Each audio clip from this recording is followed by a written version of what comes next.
Good morning students, BEd second year के pedagogy of history इतिहास का शिक्षण शास्त्र विषय के अंतर्गत हम लोग पाठ्यक्रम को देख रहे थे कि पाठ्यक्रम के इससे पहले वाले वीडियो में हमने पाठ्यक्रम के विभिन्न सोपानों को देखा था कि पाठ्यक्रम निर्माण के कौन कौन से सोपान हैं। 5 सोपानों की हमने बात की थी कि पाठ्यक्रम का निर्माण या विकास जब किया जाता है तो सबसे पहले उद्देश्यों को ध्यान में रखा जाता है, उसके बाद में अधिगम अनुभवों को ध्यान में रखकर पाठ्यक्रम का निर्माण किया जाता है, फिर बाद में विषय वस्तु का चयन किया जाता है, फिर बाद में इस बात को देखा जाता है कि पाठ्यक्रम में अधिगम अनुभव और विषय वस्तु का हस्तांतरण, यानी कि बालक उसको कैसे सीख पाएगा, किस तरह से बालक सभी विषय वस्तु अधिगम अनुभवों को प्राप्त कर पाएगा। और फिर अंत में हमने देखा था मूल्यांकन किस प्रकार से करना अनिवार्य है, मूल्यांकन की कौन कौन सी विधियां, इन विधियों का मूल्यांकन, अध्यापक का मूल्यांकन, छात्र का मूल्यांकन, पाठ्यक्रम का मूल्यांकन,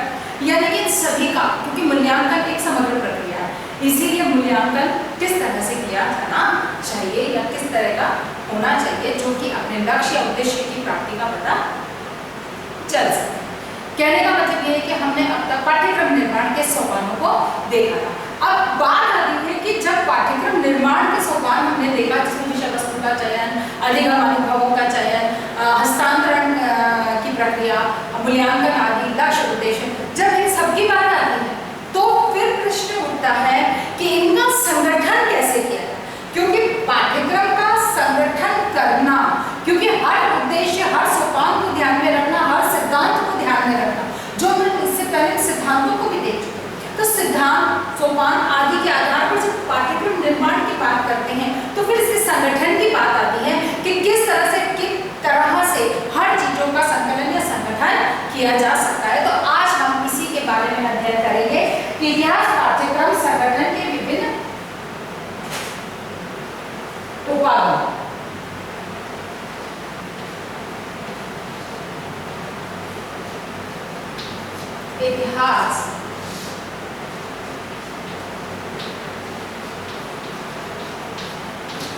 इतिहास पाठ्यक्रम संगठन के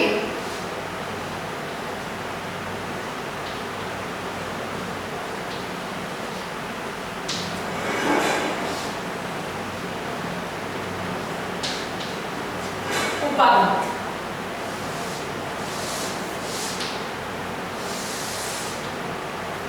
इतिहास पाठ्यक्रम संगठन के उपागम। अब आज हम इनके बारे में अध्ययन करेंगे कि इतिहास पाठ्यक्रम संगठन जो किया जाता है उसमें कौन कौन से उपागम का ध्यान रखा जाता है या कौन कौन से उपागमों का उपयोग करते हैं या अप्रोचेस कौन सी होती है। यहाँ पर बात आती है कि जब सबसे पहले ये बात उठी कि सबसे पहली बात तो ये थी कि इतिहास एक समय था जब केवल किस्से कहानियों का विषय माना जाता था, इसे किसी विषय के रूप में मान्यता प्राप्त नहीं थी, जो पीढ़ी दर पीढ़ी पारिवारिक रूप से या भाट चारण आदि कवियों के माध्यम से एक पीढ़ी से दूसरी पीढ़ी तक हस्तांतरित हुआ करते थे। धीरे धीरे जब ये अनुभव किया जाने लगा कि जो हमारे पूर्वजों की क्रियाएं हैं, उनके कार्य हैं, उनके विकास के क्रम हैं, उनके विभिन्न प्रकार की गतिविधियां हैं, इसका ये भी एक अनुभव है जो एक पीढ़ी से दूसरी पीढ़ी तक हस्तांतरित होने चाहिए। अब इसे चूंकि ये एक कहानी किस्सों के माध्यम से होता है तो इसमें जो कोई व्यक्ति कहानी या किस्सा बताता है, कविता करता है या किसी की प्रशंसा में कुछ शब्दों की रचना करता है तो निश्चित है कि उसमें उसकी व्यक्तिगत भावनाएं सम्मिलित हो जाती हैं, उसके व्यक्तिगत विचार उसमें सम्मिलित हो जाते हैं, व्यक्तिगत दृष्टिकोण उसमें सम्मिलित हो जाता है। तो कई बार वास्तविक घटना का जो है ये कहा जाए कि स्वरूप बदल जाता है, लेकिन धीरे धीरे इसका महत्व समझ में आने लगा और ये बात सामने आने लगी कि इतिहास को भी एक विषय के रूप में मान्यता प्राप्त होनी चाहिए। अब प्रारंभिक अवस्था में जब इतिहास को विषय के रूप में मान्यता प्राप्त हुई तो इसमें ये अरोचक विषय था, इसमें किसी भी प्रकार की रोचकता नहीं थी। किसी भी शिक्षा को रोचक रूप प्रदान करने के लिए सर्वप्रथम 1667 में वैश ने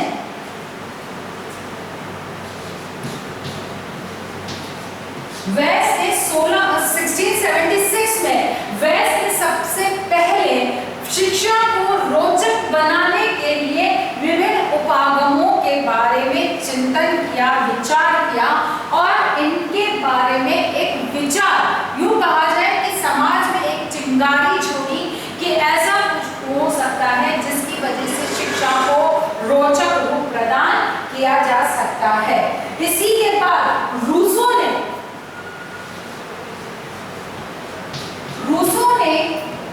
1762 में सबसे पहले इन उपागमों की खोज की, यानी कि सबसे पहले वेल्स ने इसके विचार रखे और इसके बारे में कहा कि भाई रोचक बनाने के किस तरह के उपाय हो सकते हैं और इन्हीं उपायों के लिए उन्होंने प्रयास प्रारंभ किए और 1762 में 1762 में रूसो ने इसके लिए खोज करना प्रारंभ किया और उसी आधार पर कुछ उपागम जो निकल कर आए इतिहास विषय के लिए, क्योंकि ये बात कि सबसे पहले जो ये उपागमों का प्रयोग केवल शिक्षा के लिए किया गया था कि शिक्षा को रोचक और प्रभावी बनाने के लिए उपागमों का उपयोग किया जाना चाहिए, लेकिन धीरे धीरे इसका इतिहास में भी इसकी महत्ता समझ में आई और इतिहास में भी इसका उपयोग किया जाना प्रारंभ किया गया था। अब इसमें सबसे पहली बात आती है, हम आज सबसे पहले जो इसका उपागम पढ़ेंगे वो पहला उपागम है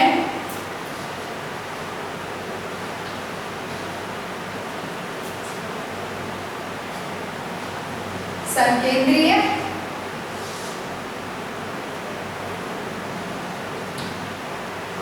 सकेंद्रीय या एक समान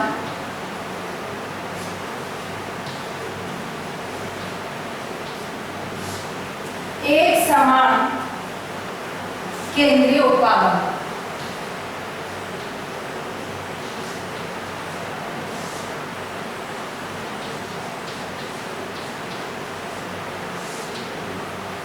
सकेंद्रीय उपागम या एक समान केंद्रीय उपागम। अब ये उपागम क्या है, इस उपागम के बारे में क्या कहा जा सकता है कि सकेंद्रीय उपागम या समान केंद्रीय उपागम, अगर इसको हम केवल शाब्दिक दृष्टि से देखते हैं तो इसका मतलब क्या हुआ कि एक ही केंद्र पर केंद्रित रखकर और विषय वस्तु को संकलित किया जाए या पाठ्यक्रम का निर्माण किया जाए। सकेंद्रीय यानी कि किसी एक केंद्र के साथ सकेंद्रीय केंद्र के साथ पाठ्यक्रम को निर्धारित किया जाए। केंद्र के साथ का मतलब हो गया कि कोई एक केंद्र बिंदु बना दिया जाए और उसी को ध्यान में रखते हुए उसी के आधार पर पाठ्यक्रम का निर्माण किया जाए। समान केंद्र, एक जैसा केंद्र, उसी के आधार पर पाठ्यक्रम का निर्माण किया जाए। अब इस सकेंद्रीय या समान केंद्रीय पाठ्यक्रम या उपागम के अंतर्गत जो मूल बात आती है वो मूल बात क्या है, इसका सबसे पहली बात तो इस केंद्रीय उपागम का, समान केंद्रीय उपागम का जो प्रतिपादक थे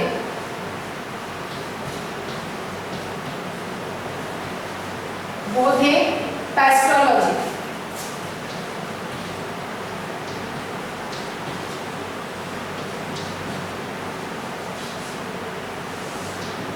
प्रतिपादक पेस्टोलॉजी थे, यानी कि इसके जो प्रतिपादक थे या इस समान केंद्रीय उपागम का जो प्रतिपादन किया था वो पेस्टोलॉजी ने किया था। अब पेस्टोलॉजी ने इसके पीछे इनकी विचारधारा क्या थी, इनका कहना क्या था, उनका था कि यहाँ ये जो था मूल रूप से शिक्षा के समान केंद्रीय उपागम का जो मूल आधार था, मूल उपयोग था वो था शिक्षा के लिए, यानी कि इसका जो प्रतिपादन किया था वो मूल रूप से शिक्षा के लिए किया था, लेकिन यह बाद में इतिहास के लिए भी इसे उपयोगी माना गया या इतिहास में भी ये एक प्रभावी अपना प्रभाव इतिहास को प्रभावी या रोचक बनाने के लिए सकेंद्रीय विधि उपयोग में लाई जाने लगी या श्रेष्ठ विधि मानी जाने लगे। इसी सिद्धांत पर आधारित इतिहास की जो है उसको उपयोग में किया गया। अब यहाँ पर पेस्टोलॉजी का मानना क्या था? पेस्टोलॉजी का मानना ये था कि बालक के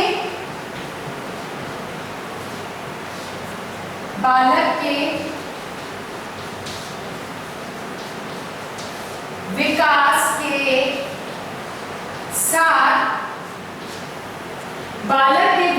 के साथ सीखने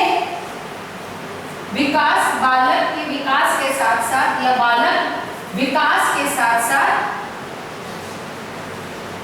सीखता है, या फिर विकास या बालक के विकास के साथ साथ सीखने का वृत्त बढ़ता है। यानी कि इस सकेंद्रीय या केंद्रीय उपागम, समान केंद्रीय उपागम के अंतर्गत पेस्टोलॉजी का जो मानना था वो ये मानना था कि बालक के विकास के साथ, बालक अपने विकास के साथ सीखता है। अर्थात कि जैसे जैसे बालक का विकास होता है वैसे वैसे उसके सीखने का दायरा बढ़ता चला जाता है, यानी कि उसका वृत्त जो है वो बढ़ता चला जाता है। क्योंकि जब बालक प्रारंभिक अवस्था में देखता है कि ये पेंसिल है, इससे कुछ पेपर पे किया जाता है, ये कागज है और इसके ऊपर इस पेंसिल से कुछ किया जाता है, बालक को ये चीज समझ में आ जाती है जब बार बार किसी को उसको उपयोग करते हुए देखता है। फिर जब खुद करता है, आप सब जानते हैं कि जब प्रारंभिक अवस्था में बालक पेंसिल पकड़ता है तो उसको पेंसिल पकड़नी नहीं आती, वो आड़ी टेढ़ी कैसे भी पेंसिल को पकड़ लेता है। यानी कि वो ऐसे नहीं, हमारी तरह ऐसे नहीं पकड़ेगा, वो ऐसे पकड़ लेगा, वो ऐसे पकड़ लेगा। यानी कि बालक के पेंसिल पकड़ने का अपना तरीका होता है। यानी कि पहली सीख कहाँ से हुई? जो पेंसिल को पकड़ना सीखता है धीरे धीरे। फिर जैसे जैसे उसका विकास होता चला जाता है, उसकी उंगलियों की परिपक्वता आने लगती है, तब उसको समझ में आता है कि उसको पेंसिल को ऐसे पकड़ा जाता है। कहने का मतलब धीरे धीरे उसको फिर वो पेपर पे चलाता है, तो शुरुआत में तो सीधा नहीं बनता, पर धीरे धीरे उसको सीधी लाइन, टेढ़ी लाइन, स्टैंडिंग, स्लीपिंग, स्लाइडिंग आदि, सर्कल आदि बनाना बालक धीरे धीरे ये सब चीजें सीखने लगता है। अर्थात कि वो चीज बालक को समझ में आने लगती है। फिर धीरे धीरे बालक शब्दों को सीखता है, यानी कि जैसे जैसे उसका विकास होता है वैसे वैसे उसके सीखने का दायरा बढ़ता चला जाता है। यानी कि समान केंद्रीय विधि को ध्यान में रखें तो बालक प्रारंभ में पेंसिल से कुछ भी अक्षर कोई भी लाइन खींचता है, यानी कि उसकी कोई भी आप देखोगे बालक उसमें वो किसी भी तरह की लाइन रैंडमली जैसे उसकी पेंसिल चल गई वैसे लाइन खींची, अर्थात केंद्र क्या हुआ? ये लाइन है। धीरे धीरे उसका विकास का दायरा बढ़ा और अब वो सीधी या स्लैंटिंग लाइन, ऐसी स्लिपिंग स्टैंडिंग लाइनें जो कि वो बनाना सीखता है। Half circle, semi circle, full circle, इनको बनाना बालक सीखता है। फिर उसका विकास का दायरा बढ़ता है और अब वो अक्षर को लिखना सीखता है। अब वो ये समझता है कि इन लाइनों के माध्यम से किस प्रकार से अक्षर को बनाया जाता है, यानी कि अब वो अक्षर को सीखता है। फिर और आगे बढ़ता है, हालांकि अभी उसका केंद्र क्या है? लाइन्स। अब इससे उसका केंद्र क्या है? समान केंद्रीय विधि के अनुसार केंद्र क्या है? केवल लाइन है, और इसी लाइनों के आधार पर उसका दायरा बढ़ता चला जाता है। फिर बाद में पहले तो एक एक अक्षर लिखता है, वर्ड लिखता है, फिर धीरे धीरे शब्द लिखना शुरू करता है, फिर सेंटेंस लिखना शुरू करता है। उन सेंटेंस के बाद में फिर वो 4-5 लाइनों के सेंटेंस लिखता है एक साथ कमेंट, फिर एक पैराग्राफ लिखना सीखता, फिर निबंध लिखना सीखता। तो कहने का मतलब लिखने की प्रक्रिया वो सीख लेता है, यानी कि समय के साथ, यानी कि केंद्रीय विधि के अंतर्गत उसका विकास का दायरा जैसे जैसे बढ़ता है वैसे वैसे उसका सीखने का दायरा बढ़ता चला जाता है, जो पेस्टोलॉजी की विचारधारा है। और यही चीज उन्होंने शिक्षा के लिए पहले की, फिर ये चीज अनुभव हुई कि इतिहास में भी उपयोग में लाई जा सकती है, इसलिए इसको इतिहास में भी उपयोग में लाया गया। अब इस चीज को और अधिक स्पष्ट समझने के लिए यहाँ हम 2 परिभाषाओं की बात करेंगे। यहाँ लिखेंगे हम एक परिभाषा गुरशरण दास के अनुसार,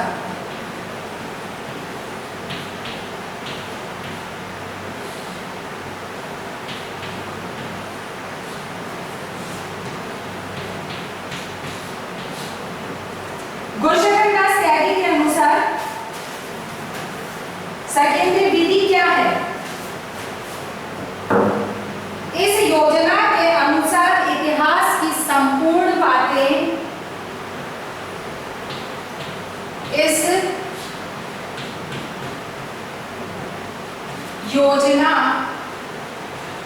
के अनुसार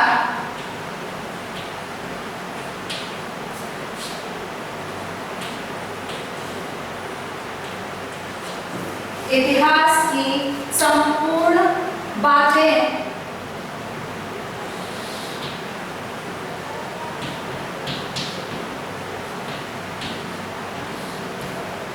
इतिहास की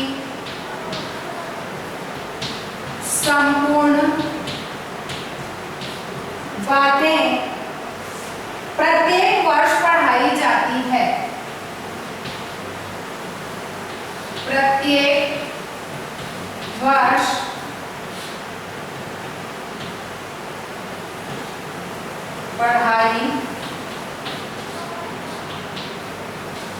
पढ़ाई जाती है। पीठिका समान रहती है।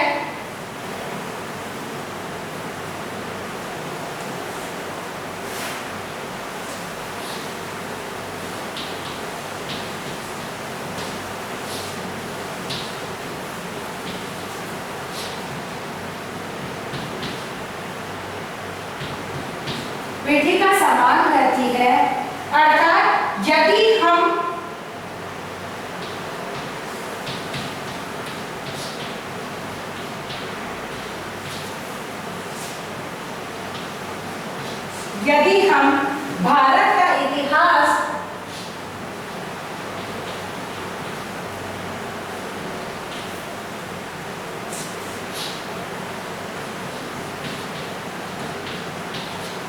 हम भारत का इतिहास समस्त स्तरों पर पढ़ना चाहते हैं,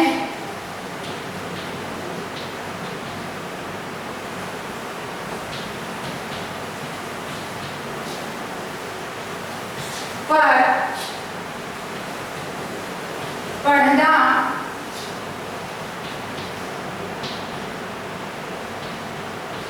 पढ़ना चाहते हैं, तो इसकी रूपरेखा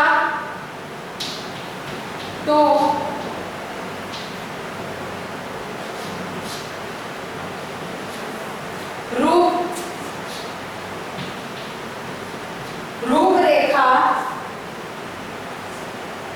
समान रहेगी।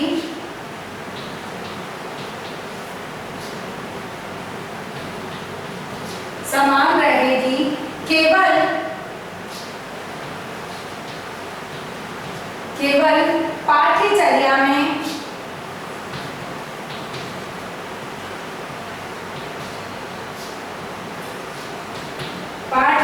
में संक्षिप्त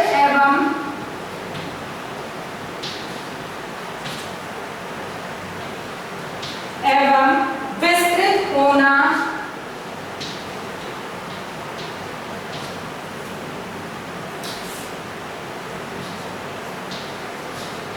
होने का भेद रहेगा।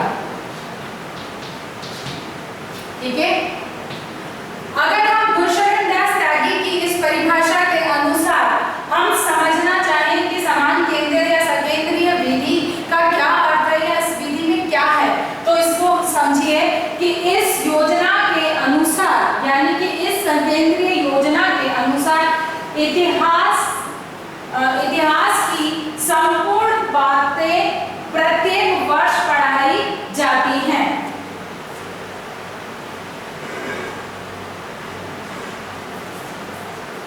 संपूर्ण बातें प्रत्येक वर्ष पढ़ाई जाती हैं, यानी कि संपूर्ण बातें प्रत्यक्ष वर्ष, यानी कि जितना भी इतिहास है, संपूर्ण इतिहास, यानी कि जितना भी इतिहास हमारे पास है, उस समस्त इतिहास को हम प्रत्येक वर्ष, हर वर्ष उसी इतिहास को हम पढ़ाते हैं। यानी कि इस विधि के अंतर्गत जितना भी इतिहास है, जैसे कि भारत का जितना इतिहास है, उसे हम प्रत्येक वर्ष बालकों को पढ़ाते हैं इस विधि के अनुसार। अब इसमें क्या है, पीठिका समान रहती है, यानी कि मूल विषय वस्तु जो है वह समान रहती है, अर्थात कि हम भारत का इतिहास समस्त स्तरों पर पढ़ाना चाहते हैं, तो इसकी रूपरेखा समान रहेगी। क्या समान रहेगी? इसकी रूपरेखा, पीठिका, यानी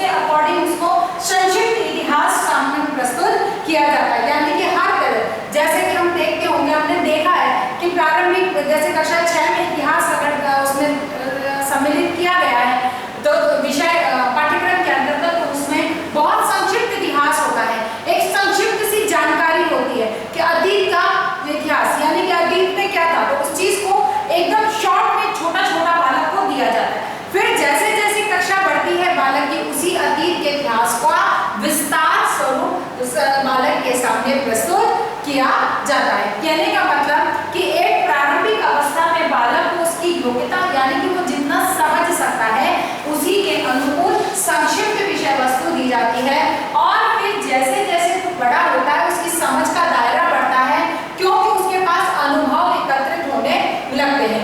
बहुत सारे शब्दों से, बहुत सारे मीनिंग्स से वो उसका समझने लगता है, उनको पहचानने लगता है, उनका उपयोग जानने लगता है, भाषा का विकास होने लगता है। तो ऐसे में उसकी समझ का दायरा बढ़ता है और वहीं पर उसी विषय वस्तु जो यहाँ पर संक्षिप्त थी, अब इस विषय वस्तु को विस्तृत रूप में बालक के सामने प्रस्तुत किया जाता है। तो कहने का मतलब कि गुरुशंकर त्यागी के अनुसार एक लाइन में संक्षिप्त में कहें तो बालक की योग्यता के अनुसार रूपरेखा एक ही रहती है, लेकिन कक्षा और योग्यता के अनुसार उसके स्वरूप में या पाठ्यचर्या के उसमें संक्षिप्त और विस्तृत होने का भेद पाया जाता है।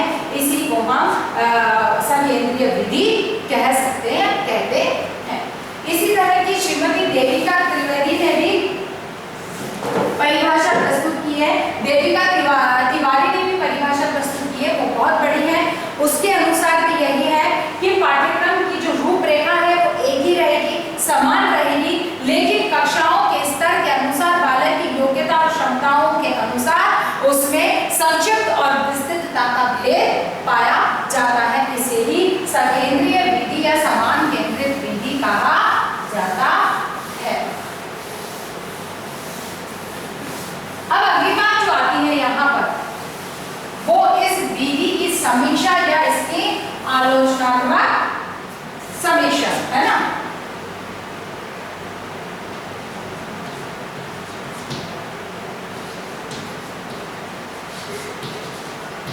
इसकी समीक्षा, सकेंद्रीय विधि की समीक्षा, क्योंकि इसे भी समझना हमारे लिए बहुत अनिवार्य है कि सकेंद्रीय विधि क्या है। मतलब इसके हम कहेंगे हमारे हिसाब से कि हाँ ये बहुत अच्छी है, निश्चित है कि जिसने उसका कुछ सोच समझ के प्रतिपादन, पेस्टोलॉजी ने इसका प्रतिपादन किया तो उन्हें उसमें कुछ लाभ नजर आए तब उसका उपयोग किया जाने लगा। जब शिक्षा में उसके परिणाम अच्छे नजर आए तो इतिहास के लिए ये उपयोगी अधिक मानी जाने लगे और इतिहास में भी इसका उपयोग किया जाने लगा। लेकिन हर व्यक्ति हर विचारधारा का एक जैसी विचारधारा का नहीं होता, उनमें भिन्नता पाई जाती है। अर्थात जिनको इस विधि के अंदर कमियां नजर आई आलोचकों के अनुसार, क्यों समीक्षकों के अनुसार, जब इसकी समीक्षा की गई तो पता चला कि निश्चित है कि विधि अच्छी है लेकिन इसमें बहुत सारी खामियां हैं जिसकी वजह से इसका जो प्रभाव पड़ना चाहिए वो उतना प्रभाव नहीं पड़ता, लेकिन उसके बावजूद भी ये विधि लाभकारी है। तो सबसे पहला जो इसमें है, सबसे पहली बात यहाँ पर आती है वह विषय वस्तु की पुनरावृत्ति। विषय वस्तु की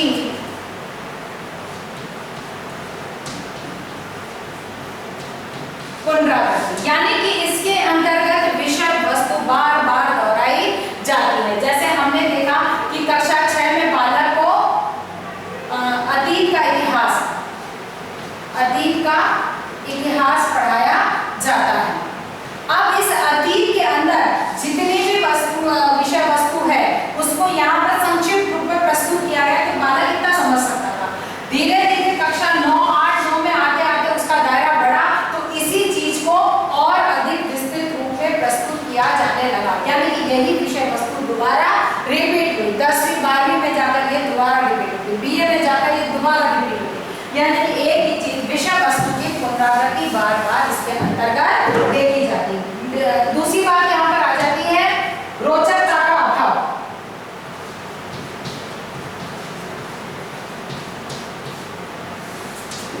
रोचकता का अभाव,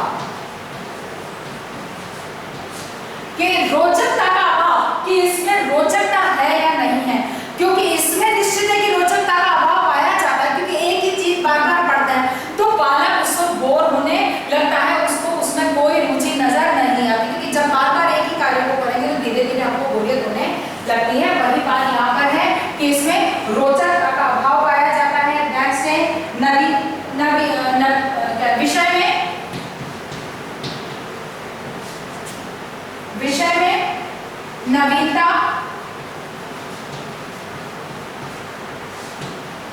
नवीनता का अभाव,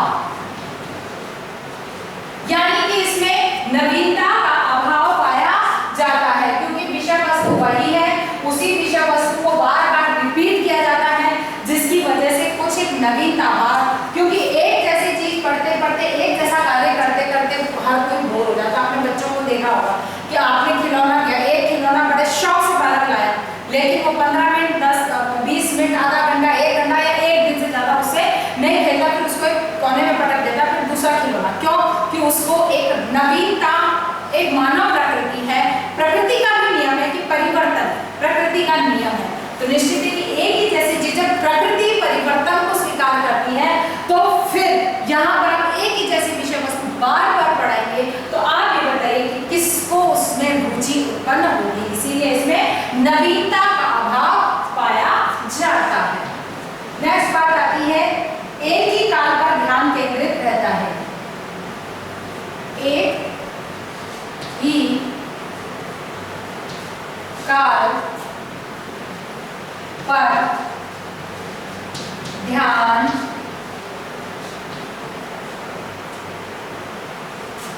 एक ही काल पर ध्यान केंद्रित, ठीक है, इसमें एक ही काल पर ध्यान केंद्रित रहता है, क्योंकि इसमें एक ही काल पर, जब हमने जैसे मुगल काल शुरू किया है, तो उसी काल का विस्तृत स्वरूप होता चला जाएगा, और ये चीज कहना चाहिए कि इसमें केवल इसी पर ध्यान केंद्रित रहेगा। फिर इसके आगे पीछे जितने भी सम्मिलित थे उन पर कोई ध्यान नहीं जाएगा, या उसका कोई महत्व इसमें नहीं होता है। अगली बात इसके अंतर्गत आती है, वो है किसी भी स्तर पर इतिहास पूर्व ज्ञान नहीं होता है।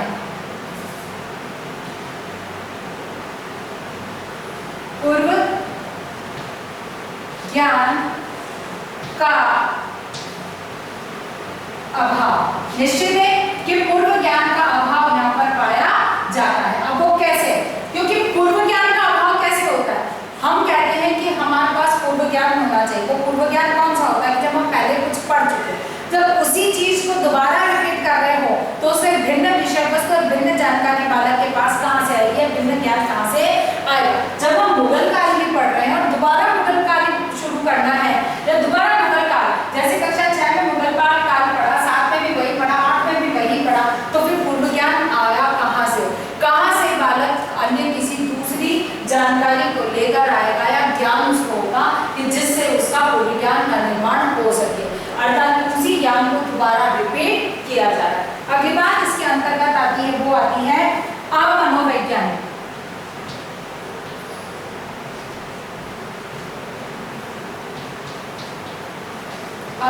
मनोवैज्ञानिक, यानी कि इसमें मनोवैज्ञानिक सिद्धांतों का अभाव पाया जाता है। सरल से कठिन, ज्ञात से अज्ञात, ज्ञात से अज्ञात वाली बात यहाँ पर कतई नहीं पाई जाती, और सरल से कठिन वाला मैटर भी यहाँ पर सब कुछ खत्म हो जाता है, क्योंकि वही चीज बार बार रिपीट हो रही है, जिसकी वजह से अमनोवैज्ञानिक विधि मानी जाती है। अगली बात या अंतिम बात है, वास्तविक ज्ञान का अभाव। वास्तविक ज्ञान का अभाव, यानी कि यहाँ पे वास्तविक ज्ञान का अभाव पाया जाता है। क्यों? कि जो कुछ है वो वही रिपीट हो रहा है।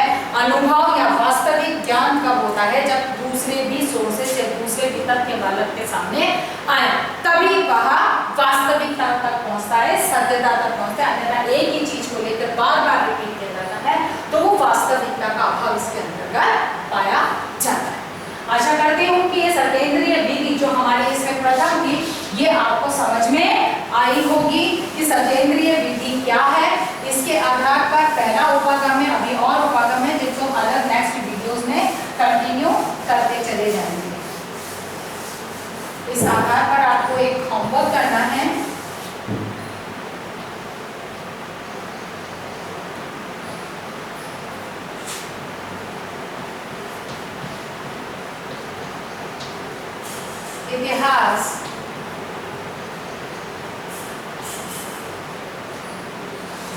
इतिहास पाठ्यक्रम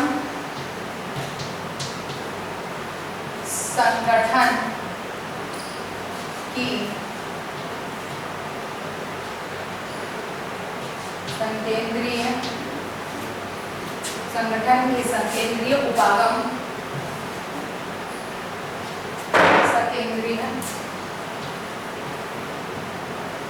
उपागम को समझाइए। ठीक है, इस क्वेश्चन को आपको करना है कि इतिहास पाठ्यक्रम संगठन के संकेंद्रीय उपागम में समान केंद्रित उपागम को स्पष्ट कीजिए, समझाइए। अपनी बात को समाप्त करने से पहले कोविड-19 की इस महामारी में अपने आप को सुरक्षित रखिए। बहुत अधिक आवश्यकता होने पर ही घर से बाहर निकलिए, मास्क लगाकर निकलिए, सोशल डिस्टेंसिंग का पालन कीजिए और अपने हाथों को टाइम पर सैनिटाइज करते रहें। स्वस्थ रहें, सुरक्षित रहें। धन्यवाद।